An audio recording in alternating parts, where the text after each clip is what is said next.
Hey, American contractors, viewers of the American Contractor Show. I'm here with John Dye at Win the Storm, and I have to tell you, anyone that is associated with American Contractor Show, you are a badass. Big shout out to American Contractor Show. If you don't know, you definitely need to check out the Storm Summit. They're doing it in excellence. Check them out. Hey, what's up? This is your friend, Francisco Serrano. If you haven't checked it out, American Contractor Show, YouTube channel, Facebook channel, Twitter, Instagram, all the platforms, you need to go them, like them, start learning about your craft. Hey, I'm Matt Danskin with Restoration Referral System. Check out the American Contractor Show. The truck that they've got is awesome. Everything else that they have going on.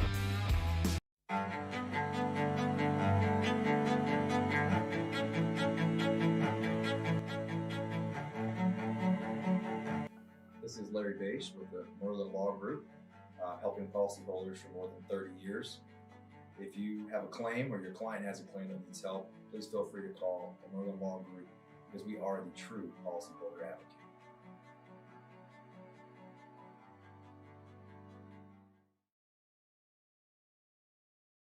C3 was eager to help us, and even whenever we weren't giving them work, they were still eager to give advice. The things that they were putting out for the changing from DMO to RFG and giving that to the industry and not charging anything for it, I thought was really cool. And that's stuff that I as a contractor appreciate. I'd recommend C3 to any contractor that's looking for a PA, especially if you're around Colorado. Great guys, man. I'm nothing but happy with the work they've done for us.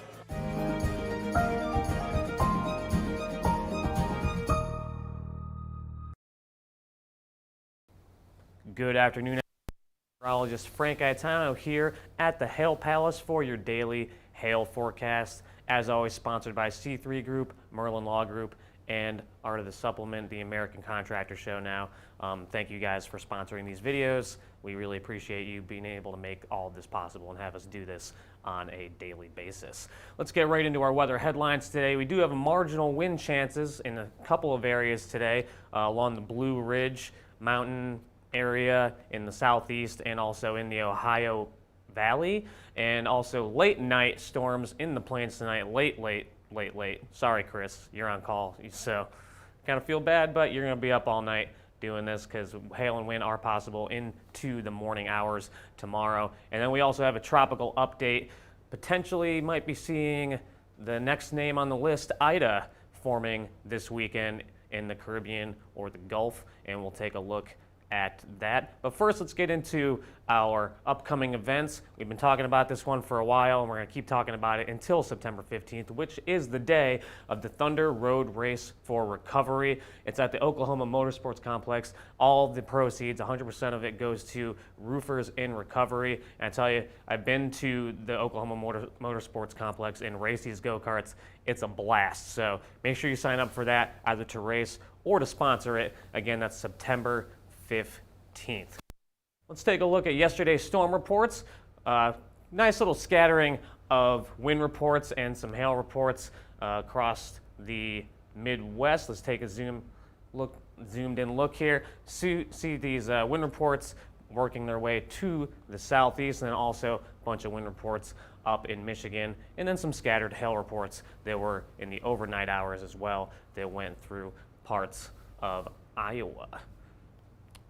Let's take a look at our current conditions. Generally nice across most of the country. We do have some shower activity going on in South Dakota and in the Ohio Valley. We did have a couple of severe thunderstorm warnings here just south of Indianapolis, as we do see a complex of storms working its way south, and we also have another complex of storms working its way eastward across Ohio. And those temperatures around the country, well, that didn't work. Yeah, so that didn't work. Oh well.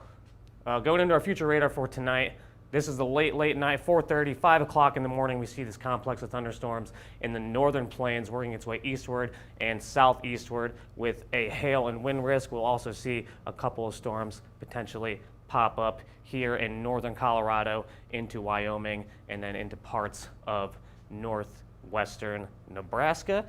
We go into our first wind risk. Across the Ohio Valley, back towards the Midwest, we do see some scattered storms popping up throughout the day.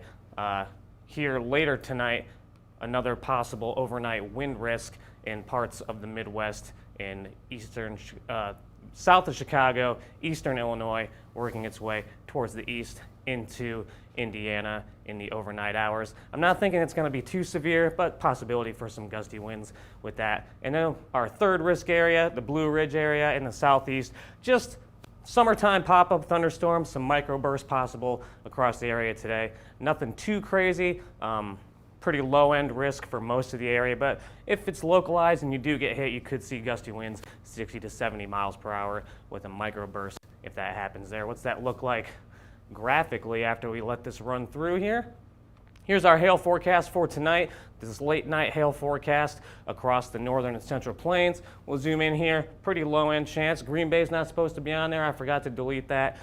Low end chance for Aberdeen and Sioux Falls. I think this activity is going to mainly stay, the hail activity would mainly stay just to the north of the Omaha area, and those are basically our only two areas of population in this whole graphic here. So those are the two that I've highlighted. In a few areas for our wind forecast, late night risk in the northern plains as we zoom in here.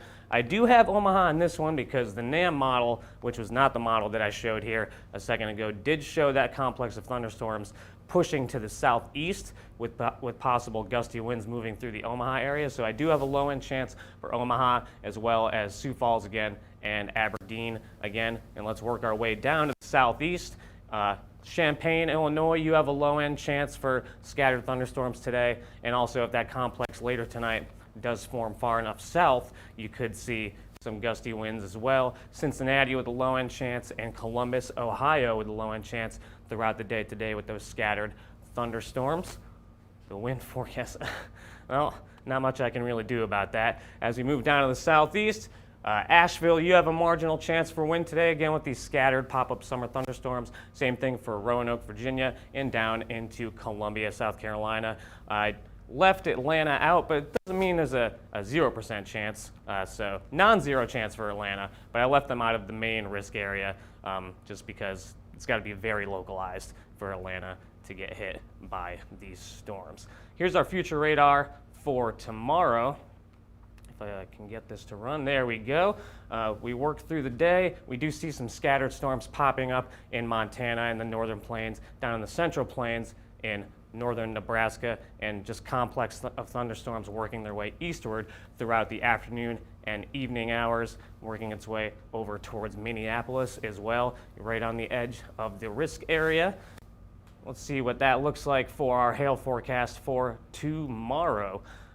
Generally, like I just said, Montana, have some storms forming out in eastern Montana, and we'll zoom in here to our areas of population. Rapid City, you have a low-end risk for seeing some $1.25 to $1.5 size hail tomorrow. Same thing for Aberdeen, Sioux Falls, and Minneapolis would be later on in the evening hours if we can get the hail risk to stay good, as it works its way eastward and not transition to a subsevere risk by the time it gets to Minneapolis. So you're right on the edge of the risk for a low-end chance of $1.25 to $1.5 size hail tomorrow.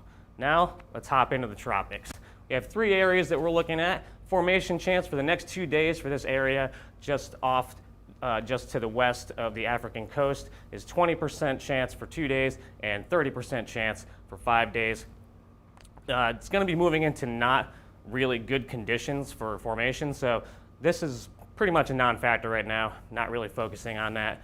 What we are going to focus on, though, is 40% chance for the next 2 days for this complex of thunderstorms moving towards the northwest across the Caribbean, and then an 80% chance for within the next 5 days of seeing tropical formation with this complex of thunderstorms as it moves in over the Yucatan Peninsula. It might make this gap here, which would honestly keep it from weakening as it starts to strengthen and then start to form into a tropical cyclone in the Gulf at the end of the weekend, possibly a Sunday into Monday. Still a lot to be determined with this one, so we're keeping an eye on it. And we'll move over to this one, which is again a non-factor, 80% chance of formation within the next 5 days, but it's just gonna be hit and fish. Nothing that we need to worry about for this one. What we're going to focus on is that one in the Caribbean. As I show, the sea level pressure, this is the GFS model. So this is just one run of one model, so don't take this too heavily, but this is what this model is showing. It is showing a hurricane hitting the Gulf states. This is 3 p.m. on Tuesday. So this, again, this is just one model. Things will likely change with this. So don't take this, as gospel. Things are likely going to change with this, but this I'm just showing you. Models are starting to pick up on formation happening in the Gulf, and there's potential for a strong storm, a possible hurricane, to be impacting the Gulf states early next week, possibly into midweek next week. So we'll definitely be keeping an eye on this, and we will keep you guys updated on the daily for the potential for this tropical cyclone to develop in the Gulf.